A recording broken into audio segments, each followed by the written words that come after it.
গাজার রক্তাক্ত পরিস্থিতি নিয়ে বিশ্বজুড়ে যখন উদ্বেগ, ঠিক তখনই মার্কিন সাবেক প্রেসিডেন্ট ডোনাল্ড ট্রাম্প দিয়েছেন এক নতুন বার্তা। যুদ্ধ থামানোর আহ্বান জানিয়েছেন তিনি। কি বলেছেন ট্রাম্প আর কিভাবে প্রতিক্রিয়া জানিয়েছেন ইসরায়েল ও ফিলিস্তিন, আসুন জেনে নিই আজকের এই প্রতিবেদনে। Well, US President Donald Trump is calling for a deal in Gaza this morning as he demands that Israel pardons Benjamin Netanyahu in a corruption trial. সম্প্রতি ট্রুথ স্পেশাল নামের সামাজিক যোগাযোগ মাধ্যমে ট্রাম্প লিখেন, make the deal in Gaza, get the hostage back, অর্থাৎ গাজায় যুদ্ধবিরতি করতে হবে এবং বন্দীদের মুক্তি করতে হবে।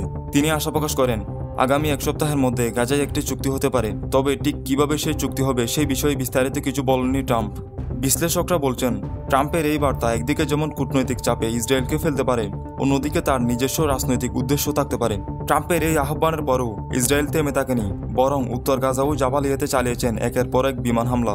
গাজার স্বাস্থ্য মন্ত্রণালয়ের তথ্যমতে এখন পর্যন্ত প্রাণ হারিয়েছেন প্রায় ৫৬,০০০-রও বেশি মানুষ, যার অর্ধেকেরও বেশি নারী ও শিশু। প্যালেস্টাইনের পক্ষ থেকে কি বলা হচ্ছে?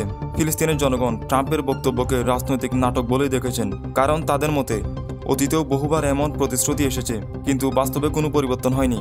ফিলিস্তিন নিয়ে বিশ্ব প্রতিক্রিয়া। বিশ্বের বিভিন্ন মানবাধিকার সংস্থা ও রাষ্ট্রনেতারা ইতিমধ্যেই গাজার মানবিক পরিস্থিতি নিয়ে উদ্বেগ প্রকাশ করেছেন। বিশেষ করে খাদ্য, পানি ও চিকিৎসার তীব্র সংকট দেখা দিয়েছে ফিলিস্তিনে। তবে এখন সবচেয়ে বড় প্রশ্ন হলো, ট্রাম্পের এই আহ্বান কতটা বাস্তবায়নযোগ্য? ইসরায়েল কি আদৌ যুদ্ধবিরতির পথে যাবে? ফিলিস্তিনের জনগণ কি পাবে একটু শান্তির সুযোগ? সবকিছু নির্ভর করছে পরবর্তী কয়েকদিনের কূটনৈতিক আলোচনার উপর। নতুন খবরের জন্য চোখ রাখুন আমাদের পরবর্তী আপডেটে।